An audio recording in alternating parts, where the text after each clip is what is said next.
Hey, are you one of the 87% of people enjoying this channel on YouTube that aren't currently subscribed? Let's fix that by hitting the subscribe button down below. Thanks. How's it going, everybody? Today we're doing something a little different. Normally I tend to record my leagues in real time, discussing the plays as we go. But with the Pioneer Showcase being today as of recording, I wanted to show you something a little bit different. This is a league that I played yesterday in prep for the showcase with Black-White Vampires. Let's head into round number one. All right, so here we are with round number one with White-Black Vampires. Looking at this opening hand, our opponent doesn't tell us anything. We don't have any companion or any information, so looks like a solid hand. We have turn one Thoughtseize, turn two Knight, or we can go turn one Knight, turn two play the castle tapped and Thoughtseize. So definitely a keep. So I think on these types of situations, I like to lead with a threat. There's very few decks that have really impressive turn one plays. And we have a lot of the creature matchups kind of covered by having a Death Touch creature and a Kalitas. So I'm pretty incentivized to get a threat down and then consider Thoughtseizing. If we had more information about the companion, be able to make some better decisions, we might Thoughtseize on one here, but in the dark on the play, I want to establish some form of clock. So our opponent leads on the same pathway. There's a couple decks in Pioneer playing this, but I would assume at this point we're playing the mirror, and they just pass it back to us. So we're going to assume there's a reasonable chance they have a Fatal Push. Just going to lead with a Thoughtseize, force them to do this now if they want to Fatal Push this, or make the decision about what they want to spend their mana on. We could conversely have attacked first, tried to bait out the push, and then play the Aetherborn, but we do want to be able to get our mana online and take any sort of high power impact cards like a Sorin. So we Thoughtseize them, we confirm it is the mirror. So we see Go Blank, 2 Mutavaults, Kalitas, Dusk Legion Zealot, Edgar, and Gifted Aetherborn. Given our hand composition, Dusk Legion Zealot, though it is going to be a 2-for-1, is not really worth taking on a Thoughtseize here. Gifted Aetherborn is going to trade off with something, probably our own Gifted Aetherborn. Go Blank's going to be a 2-for-1 either way, but we have some extra cards to be able to pitch. We're not super constrained on our cards. Kalitas and Edgar are going to be the hardest things to answer. And so I think there's a good chance we're going to end up having to take one of the threats. So I go with Edgar, mainly on the back of the strength of how impressive Edgar's been for me, but also that even though they don't have white mana currently, we're going to be able to hopefully fight Kalitas on Kalitas, whereas Edgar is a little bit tougher to answer, especially in this deck. All right, lead on our land tapped. All right, opponent leads on the Mutavault. We know that from their hand still. We assume they're going to run out the Dusk Legion, Zealot, draw a card, and back to us. Draw Mutavault, starting to flood a little. Not too bad, though. Here, we're going to attack, threaten them as if we're going to pump. If they block, we just play another threat. If they don't block, we might actually just pump to be able to get this slowly out of range. But there we go. Pump so that we can get the counter on it. The Gifted Aetherborn's fine, but we don't really have a huge incentive to casting it, because then we lose land plus something else, and we're having to draw land to get to this Kalitas. Whereas now, if they go Mutavault into Go Blank, we can just pitch a land and an Aetherborn and slam our Kalitas. So they just fire up a Mutavault and Fatal Push. Definitely a little bit odd. Again, especially with a Kalitas in hand, odd for them to just fire it up like pretty blankly. We draw another Swamp, get our castle into play, and just play Kalitas. So we're hoping to ride this Kalitas. They play a third Mutavault, so we know they can't play either of their creatures here. But they're gonna Go Blank us. No, okay, well, I think they intended to Go Blank us and instead clicked the Knight. I remember that being a moment of oddity. You can't undo it once you cast spells. They're also just stuck not doing anything else. We draw Edgar, which is a really nice draw here. Lets us pump up the jams to 4-5. They block, give us a zombie. Now they're in some trouble. They can Go Blank our hand, but all things considered, they realize, poor chump, they missed their second black source, and that's game. All right, let's hop into game number 2 here. So just looking at what we have in our sideboard, it looks like for the mirror, we cut our 4 Thoughtseizes, our Go Blank in the main, Cages stayed out, Fear stayed out, Silence stayed out, Noxious Grasp stayed out, and we run the draw here. Went through it quickly, but it's this 7. On the draw, 2 Fatal Pushes, a creature, 2 5-drops, but most importantly, our biggest haymaker in this matchup, especially if they don't have a way to Thoughtseize it. They're definitely going to lead on Swamp here, but since they went Swamp Pass, we have to assume they most likely have interaction, so we just don't need to rush. We want the game to go as long as we can, so we're just going to look to Fatal Push here. They do nothing, which is fine. Again, if they're doing nothing, we're happy. Here we can shock. Same idea, run out our 1-drop and hold up Fatal Push. If they Fatal Push us, that's fine. That's the expected value, but they don't, which is interesting. So now the scary proposition is if they just drop a Sorin. So they drew Fatal Push for turn, but missed on land. We also missed on land, but we get a redraw. And we miss on land. So this is going to be an anemic one where both players miss on land a little. Let's die to Sorin. Unfortunately, that is a lot of the way this matchup goes. If you miss on lands and they slam a Sorin, you are in bad way. They play Edgar instead of Blood Baron though, so we do have a chance. We draw Sorin, which is great, because now any land turns on our Blood Baron. We also have a Death Toucher to be able to pressure Edgar. They play their own Zealot, which Sorin can use to shoot down our creature. That's exactly what they end up doing. Leave this back, and we miss on land again. Sort of just a situation where I think we have a pretty good chance. A lot of things happen, but I can shortcut to you that we don't draw lands and the game ends. Opponents can do a bunch of things. Now we've drawn a land. Play our Sorin, put in Blood Baron, and this is where we actually are back in having a game. Problem is Edgar's going to keep going. Sorin's also pretty big advantage they have, but right now we have Legion's End to answer their tokens. Now it's a problem. Up until this moment, even though we had missed lands for, what, 6 turns? We were still probably favored until they were able to put in their own Blood Baron.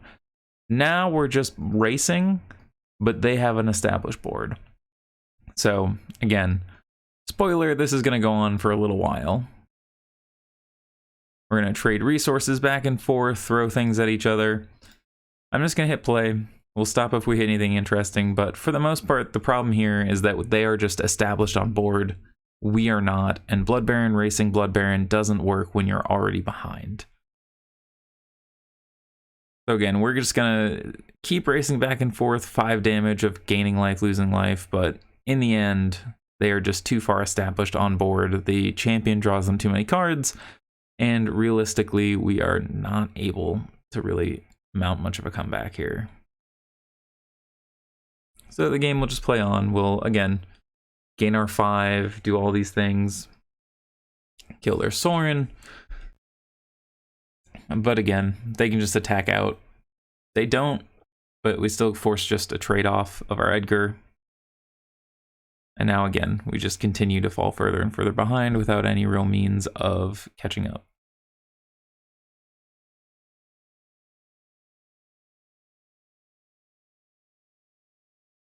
Yep, Hive comes out. Zelda's coming to say hello.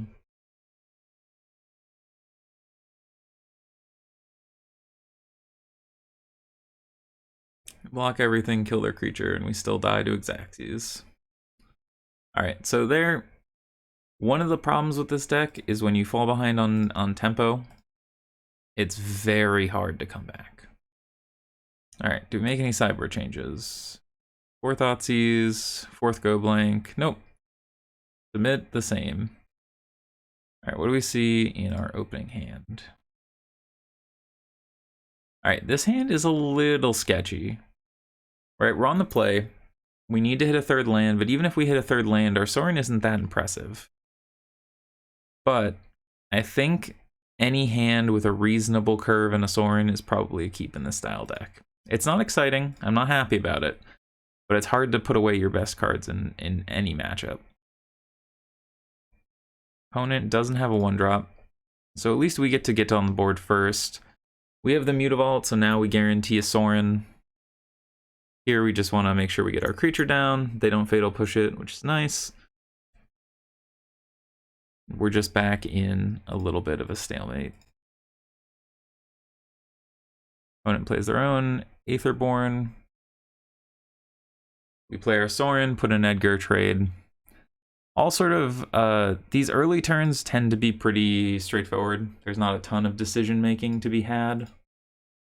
So they'll put in their Sorin. Let's see what they put in. Their own Edgar. All right, so we're looking at an Edgar mirror. However, we can either plus on Edgar and attack, trade off Edgar, or give them the flip side of Edgar. Or we just play something like a Zealot and we can shoot down their Planeswalker. We give them the option to make the trade. Clear off the board a little bit. And now we can just shoot down their Sorin. So now they get the first Vampire, but we get Sorin. We have Liliana. And we have a way to clear their tokens. So here they play a second Edgar. Edgar, very good in pairs because you can have one on each side, and then when this flips back, you have 2 Edgars, you sacrifice 1, then you just keep the chain going. So 2 Edgars, very powerful effect. As you'll see, we're going to do the same thing, except again, our board is in complete parity, except we have a Sorin. Now they get their 5th mana, they attack in, we just let it happen. Trading off the mana there, or the creatures, not great. If they have a Fatal Push, we don't want to trigger Revolt, so we just let Sorin take 2. They have a Champion, which is a little tough, because now they're starting to pull ahead on card advantage. Locthwain, very good. Again, if they want to trade, they don't, because again, I don't think they realize how the Edgar Markov works. With the 2 flipped on this side, you end up losing 1, so like I think that was a bad attack on my part, because I also misunderstood. We would have had to have traded off here, or trade off both of these, and I think they suspected we had a Fatal Push up. So that we could have traded, lose this, they lose this, we kill this, or sorry, these trade, and then we Fatal Push this. So they were playing around that, which I think is reasonable. We presented very aggressively like we had Fatal Push, but I think they could have punished us had they not made that read. All right, they play a Sorin, so now we're just at parity again, except we have a Liliana, they have a Sorin. They do exactly what we thought, or what they were suspecting us to do, probably where they were thinking about that line, having that Fatal Push.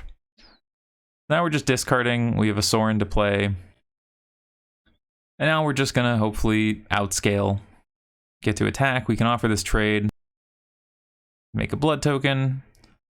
Now we are making vampires same as them. They have a Sorin, we have a Sorin, they have a Lily, but they're drawing a lot more cards than us. They are, however, worth noting, running out of time. It's 26 life to 30 life. We're up over 11 minutes on our opponent. And this board is very complicated. It is not something that's going to be very solvable early. So this is a point where you want to identify that realistically we have a pretty decent chance of just timing them out. So we draw a champion, draw some more cards. The reason we minused here was to be able to very quickly establish a better board position. We have blood tokens for 1 mana coming in, so we're going to continually be able to filter through our draw steps, whereas our opponent doesn't have that right now. So their biggest advantage is they're going to have this Sorin. But Sorin is not a Planeswalker that can win by itself in a matchup like this. Now they have a Blood Baron. That is one of the few cards that can actually outpace us. But again, you can't put counters on this, so it does end up sort of being a stalling game. We cycle out a land for a champion.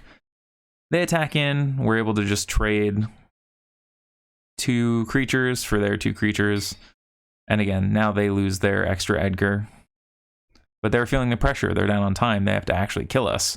we don't really have to kill them. So we just make a blood, draw some cards. Again, we're kind of just in the mode of, as long as we can mitigate their board, we can't lose. We're at 32, we're cleaning up their board state. Edgar's gonna flip back. We don't have any good attacks just because of Blood Baron, but again, we're not at risk. Our opponent has to kill us from 32, so as soon as we identified that that was likely our win condition, now with Kalidas, a little tough because now they can kill other creatures and contain us a little better, and Edgar won't come back if it dies. But we're gonna have a pile of 2/2 zombies here. Sorin's a good one for sure. Just want to pitch the land. Even though we would want to hit a land there at some point, we just want to keep churning for answers for Kalidas. That is our only major concern. Luckily, none of our tokens can die to Sorin here, so they just going to keep pumping up the jams.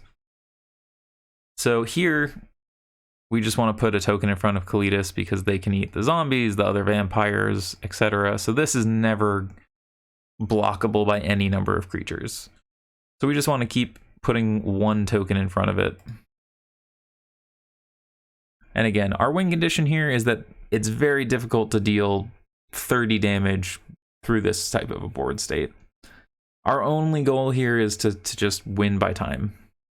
It's not an exciting way to win, but unfortunately, just due to the nature of this kind of matchup where realistically you're both going to be swinging 10 plus life points back and forth, there's not a whole lot to be done.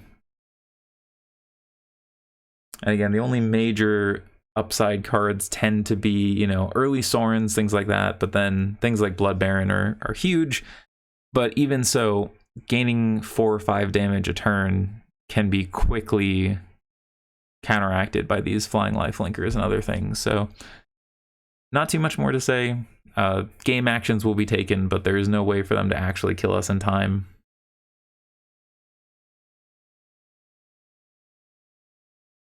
I think they're play out a little bit longer, but I think, yeah, they figure out pretty quickly there's just nothing to be done.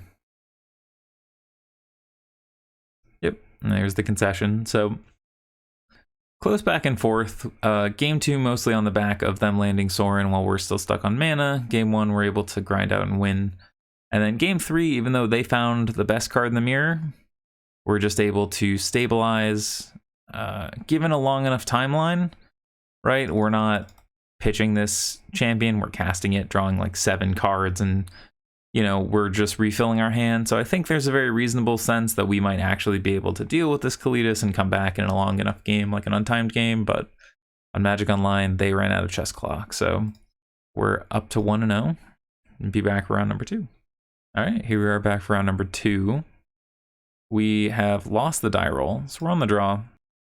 What's our opponent going to reveal anything? Opponent chooses to play first but doesn't reveal, so we have no information. In the dark, again, 2-drop, 2-drop, 2-drop Sorin, lands that can cast everything. We're keeping this 100%. Opponent leads on blue-black, so they could be something like a Bring to Light deck, like a Niv Mizzet deck that's just leading on Drowned Catacombs, or they're most likely a blue-black control deck. So this hand isn't amazing into a control deck. We don't have, you know, a lot of Zealots redrawing. We don't have Sorin the Mirthless drawing us more cards. We don't have Edgar, which is hard to answer.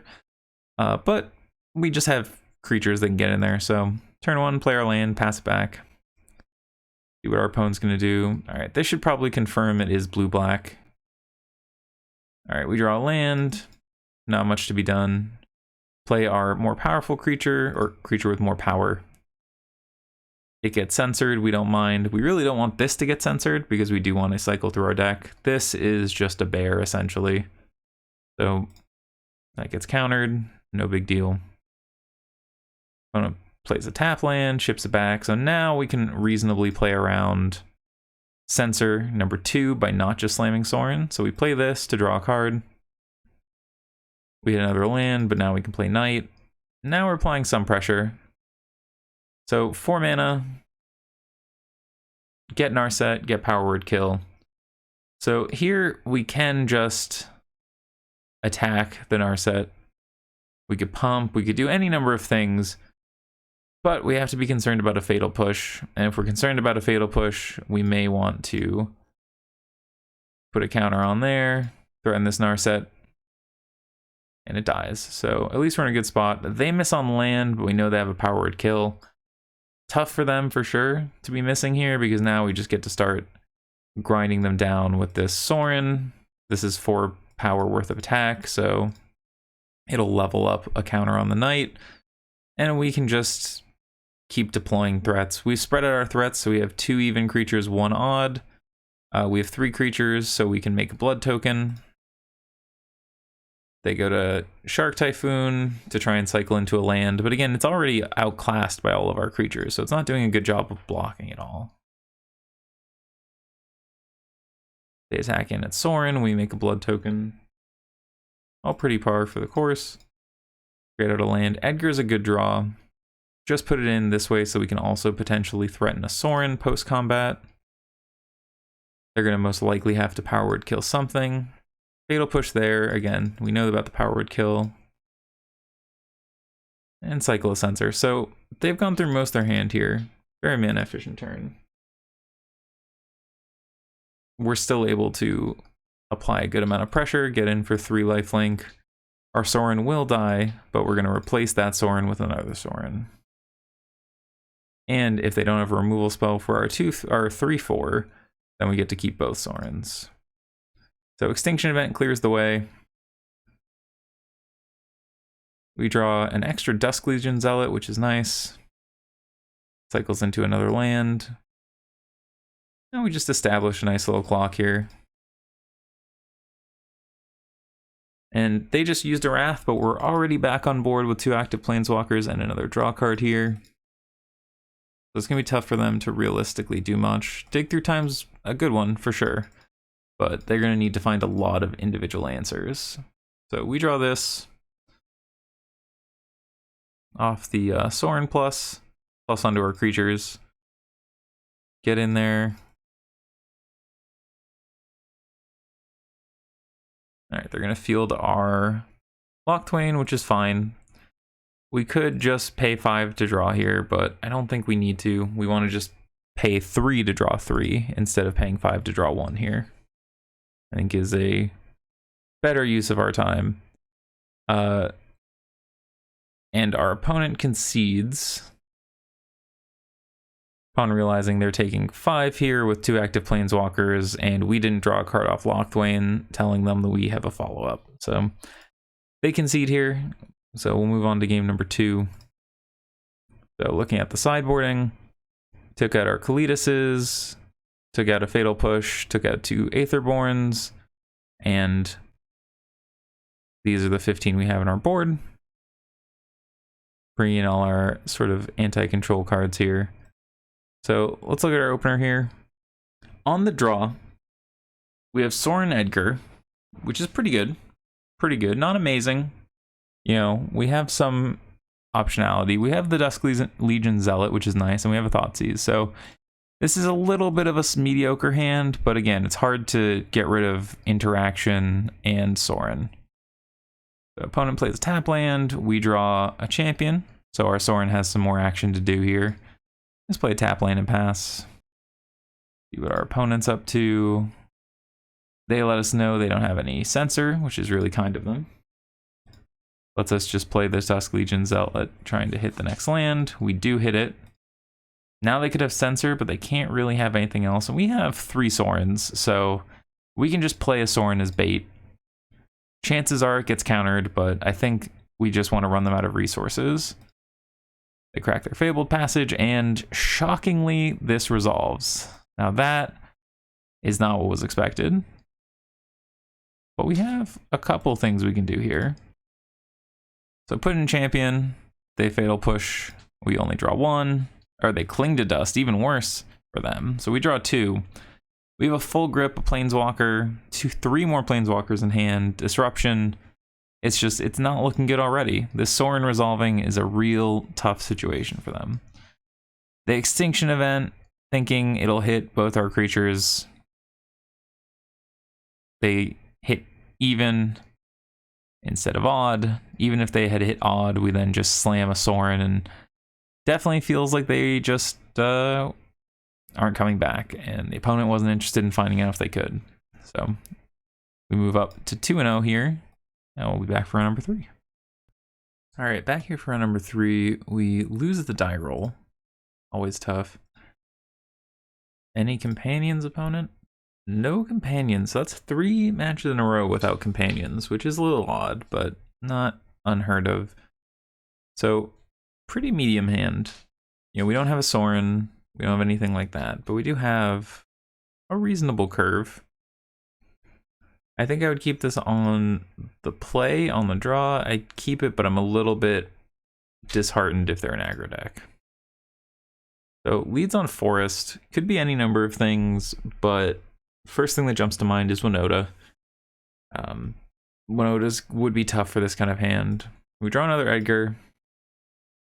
Could have just played Hive, but given they're likely an elf deck, we don't really need to take extra points here. All right, Branch Walker, a little bit of an oddity. Reveals another Branch Walker, but looks like it's probably a Devotion deck. The 2-drop slot's not super fixed in those kinds of decks, but... All right, so now we have a curve. We just need to get to it. So play our Legion. See what we find. Another one, not bad. We have the ability to kill our creature if we need to. They hit us with a hexproof from Black Creature, which is a problem. So we're just going to play our 2/3. So since this can't kill the only creature we really need to kill, we just need to get on board so that hopefully we can double block this.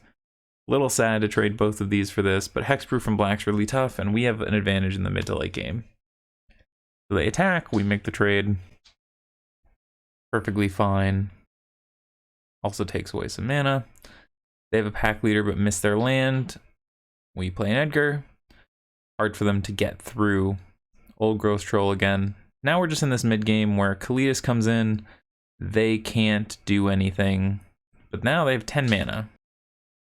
So 3, 5, 6, and then 2 Nykthoses. So Coco hits. Now we're for sure know they're just a green aggro devotion deck. First Coco is a whiff. Vivian, though, very strong. Edgar, though, is preventing them from being able to fight down our Kalitas. So they play another elf and just make the troll big. We can take 5 here, but this 4 we just get to eat and then make a zombie. So I don't love that attack, even though it did draw them a card. And it leaves them in a position where they don't have any blocks to really protect this Vivian. We go in, kill Vivian, and then just play out some big creatures and draw a solid 4. And like now, we have Sorin in hand, board is stabilized, we have a Kalitas, we have some big creatures, they can't attack us.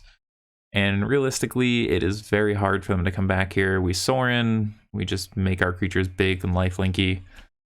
And yeah, I mean, it would be very hard for them to come back here. At this point, I would say they are dead, and the opponent agrees. So we want the game to stall a little bit. Obviously, we don't want to go too deep because they do have some planeswalkers and things that are tough, but we really do advantage in the mid to late game. So here's our sideboard. We cut our Thoughtseizes, we cut our Sorins and a Champion of Dusk, and the main deck go blank. Brought in all of our like mid-range removal cards, things like that. So we're on the draw here. So mull to 6.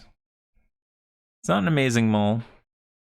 We get lucky to hit a swamp to have this. We don't have any piece of interaction for 1-drops here, so no Fatal Push is a little sad. But we do have a good curve, good interaction, so let's see what we can do with it. Play our Cage, turn off their Old Growth Trolls and their Cocos. So Burning Tree, and a 2/3. Tough, but we're kind of insulated. Nah, we're not. They play Nykthos, they have a lot of mana, but they're out of cards. So realistically, we're not in the worst of shapes.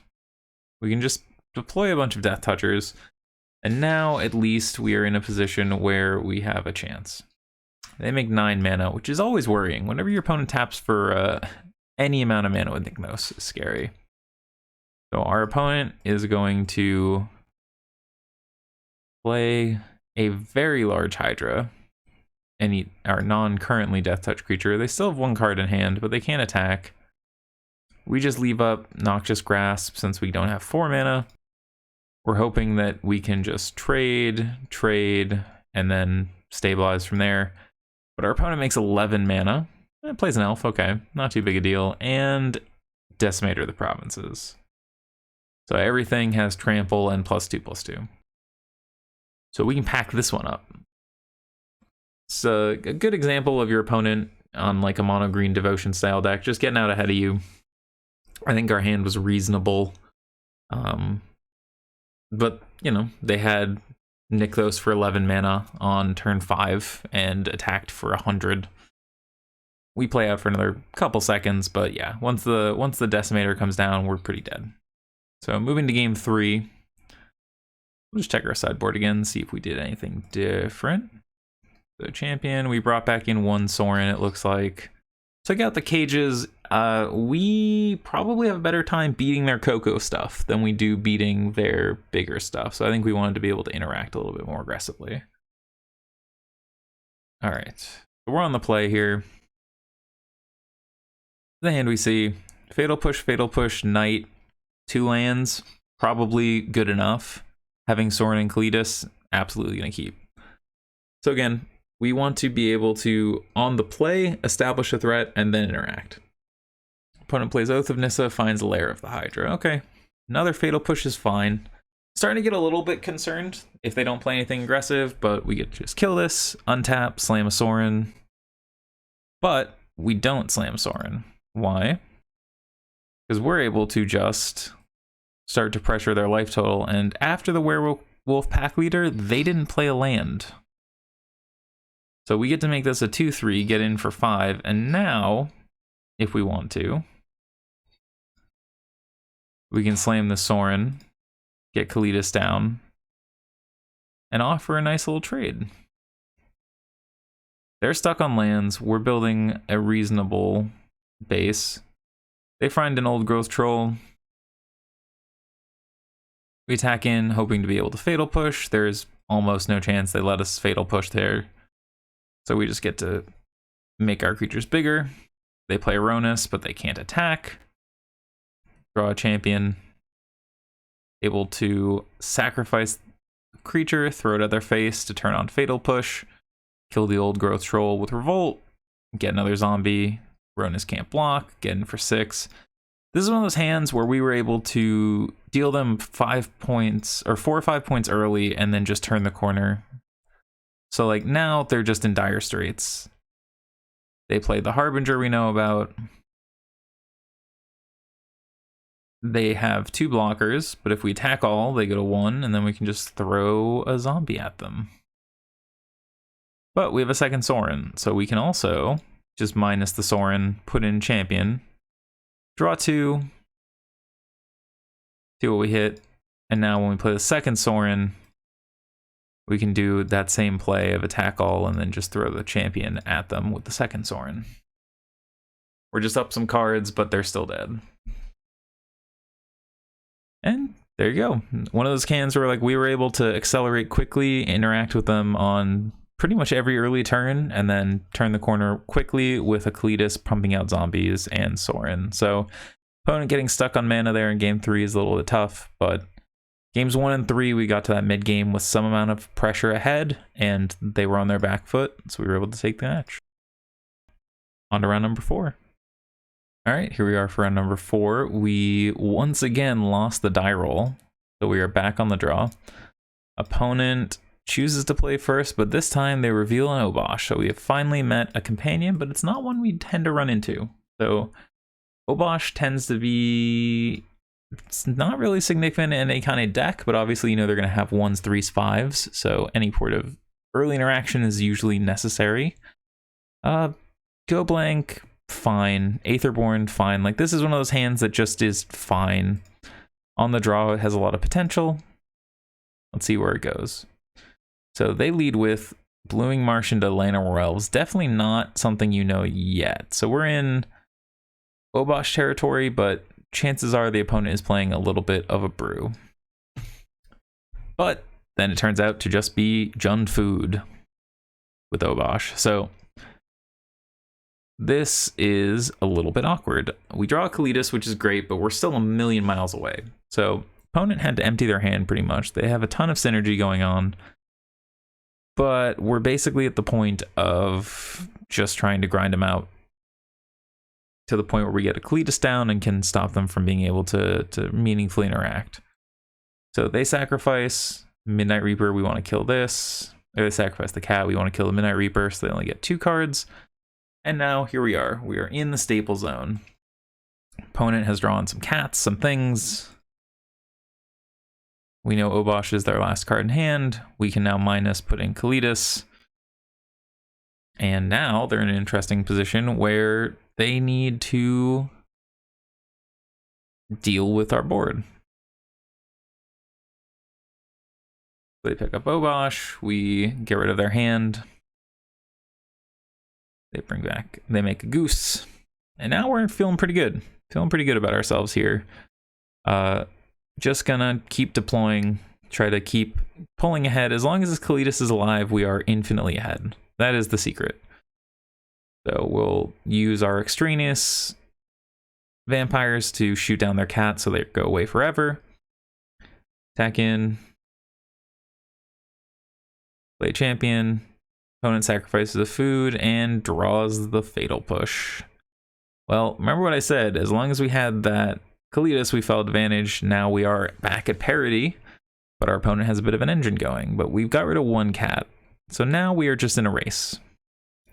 Opponent's going to be churning out things that don't matter, but interact with our life total. We need to just buffer our life total. So we are just all in on emptying our hand, leaning into the planeswalkers, and trying to whittle them down. I can tell you, this is a game, they draw the fatal push again to be able to interact. But this is going to be a continuous situation of pump our creatures, use our planeswalkers, and try to end the game before they can find anything meaningful to do here. Each loop through, they're getting 2 or 3 activations of cat. We're gaining a lot more than that amount of life, so we're actually netting life through all of this and putting pressure on their life total. But if they're able to meaningfully interact with our planeswalkers, we are suddenly going to start falling behind. Or if they find any payoff. So they're about 1 payoff away from actually starting to accelerate into this game, and they find a Mayhem Devil. So now, each turn, they get between 4 and 5 pings. So what was before inevitable now is much more of a contingency of, will we actually be able to race them here? So before we were 100% able to race them, now we're definitely in a position where we, again, keep trying to go wide. Just get in there and see where we end up here. Opponent thinks about it, they want to deal with our creatures, realize that if they do the full cycle of 4 pings on Edgar, it takes away power and toughness from all of our vampires, including the Mutavault, so they just get to eat it. But again, our plan here is just to gain more life than they can deal us, make them go through all of this to kill off recursive creatures, and primarily just threaten their life total over a long enough period of time.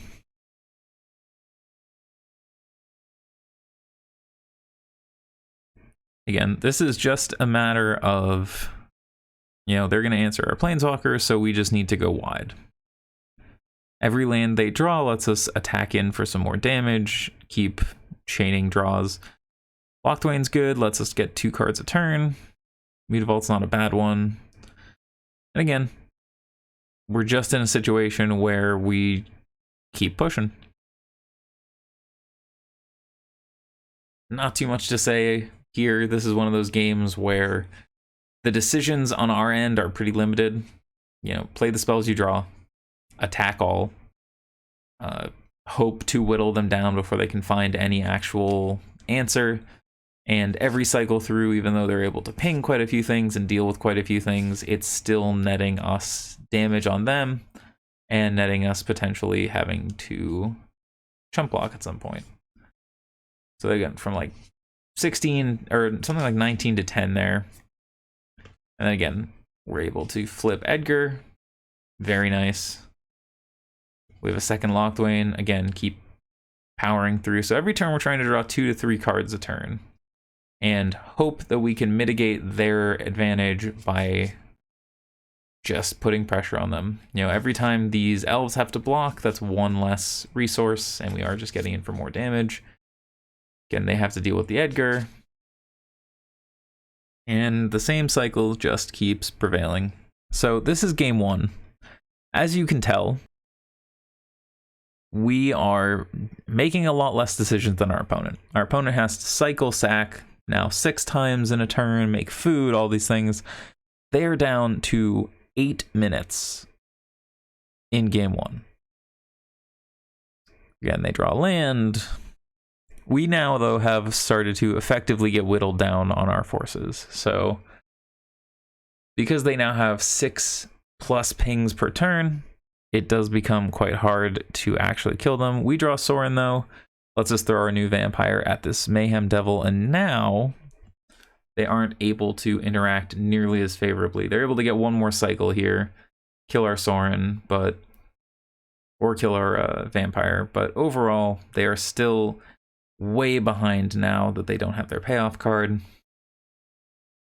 And they have to go through so many iterations of the sacrifice loop that, again, looking at the time, they're well below a reasonable place going into a game 2. If they win, they have a chance. If they lose this game 1, they're in bad shape. And again, we're still applying pressure now that the 3/3 is gone. We can just get in with everybody, and they have no good blocks. Or sorry, they have 1 good block with the cat, but as far as the other creatures go, it is not profitable. Again, they go to 8. We're at 28. A lot of creature lands coming in. Hard for them to bounce back. They draw a Blister Pod. We draw a Champion of Dusk, which again, good enough, but I think we were already in good shape. Cletus should seal the deal. Concede with the Cletus on the stack.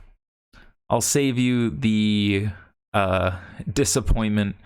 Our opponent, realizing they have 6 minutes on the clock going into game 2, after losing game 1, just concedes the match. So up to 4-0. Come back to see if we can get the trophy. What's up, everybody? Back here for round number 5 here with White Black Vampires. Let's see what we got going on here.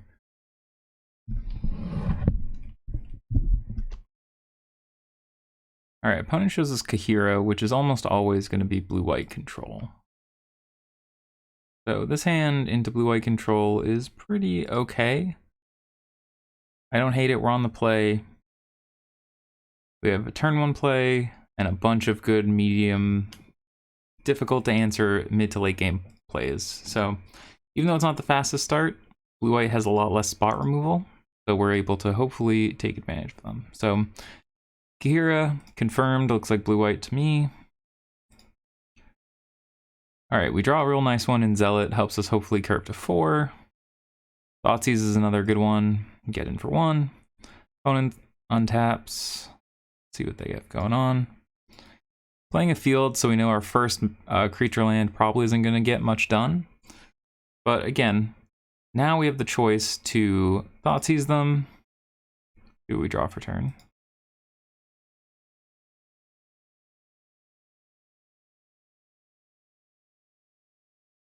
Murderous Rider, not a bad one.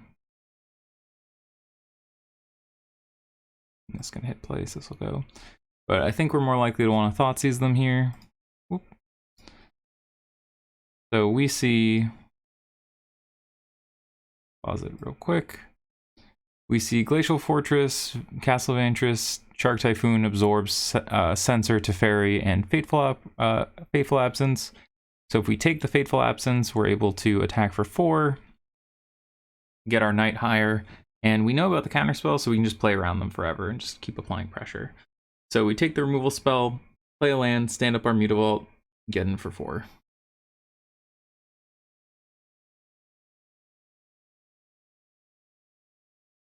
They play Glacial Fortress and tapped. Again, we know about their hand, so we really just don't want to walk into anything. Draw a 4th land. We could run out a play into Censor, but instead we're just going to pump this up, get in for 6, make them use up their resources in a way they don't want to.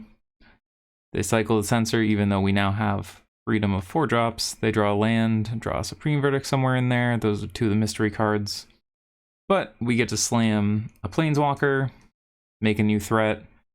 They find Castle Vantress Teferi. Teferi can't minus on Sorin because we kill a vampire. Can't minus on vampire because we kill with Mutavault, so just has to plus. We're able to look at the top card, find a land. Limits our choices, but here's a good time to just fire off a Swift End. We know they have 1 counterspell, but not a veto or a censor. We can play around censor, so kill their Planeswalker. They play another Teferi. Again, it goes up. But we do still have creature lands that can kill them. So we know about Shark Typhoon, Absorb, plus just draw another card. Our life total is not in danger at all. Play Edgar, stand up the Mutavault, lets us kill Teferi. And again, putting them to 1 isn't great, especially something like this where we do want to kill the Teferi so they don't keep getting a card advantage. Our Mutavault's not going to get many more attacks in. They cast the Shark Typhoon holding up Absorb here. Little awkward because they don't untap a Field of Ruin to be able to protect against our creature lands, and we also draw a Fatal Push, so the Absorb won't do anything. We attack for 7, forces them to make a shark. We kill the shark before they draw a card since they didn't have any answers for these as far as a Dovin's Veto. So we're going to assume they didn't have a Dovin's Veto for the Murderous Rider, so before they get to look at the card, we'll kill them, and they die. So a good example of us getting under a control deck, as opposed to having to grind them out. We got a little lucky that our opponent kept a pretty bad mana base hand, but otherwise we just kind of came right at them. So this time we're going to be on the draw. See what we have in our sideboard. Kalidas came out, Fatal Push stayed out, the Aetherborns came out, and that's it. Everything else that was in here is already in here. So let's look at our opening hand here. 5-drop, 5-drop, 5 lands, 1 creature land in a castle. Probably not going to do it. Mulligan. Keep Sorin, Zealot. 2 of the better early plays we can have, though getting the Sorin into play is a little tricky, just based on the fact that since they're on the play, Censor's going to almost certainly be able to get it. But if it doesn't, we're able to Champion of Dusk here, start recouping value.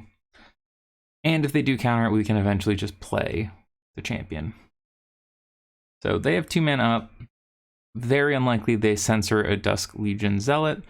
If they do, it's still just trading 1 for 1, but now we have an extra Sorin. Makes our decision to be able to slam it a little easier because we just want to run them out of resources. They play a tap land, makes it look like they have a censor or a veto. We draw a Mutavault. Nice to be able to apply a little extra pressure. Get in there because we're going to put in champion if Sorin resolves, so we're not plussing. Play the first Sorin, as we expect, gets vetoed. Now they need to play something. They play Consider, hold up a land, looks like an Absorb.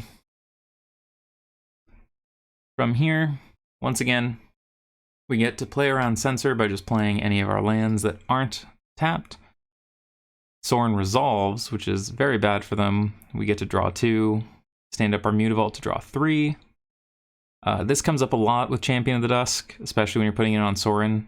You're able to just get an extra card with Mutavault, which is very good in this kind of matchup. Shark Typhoon kills our Sorin. Supreme Verdict cleans up the board, but we're at 5 cards to 7. Get to play our Edgar. They miss on land. And we're just going to hopefully keep running them out of resources. Chalk here. Get in for 4. They don't have any interaction. Lets us play Knight.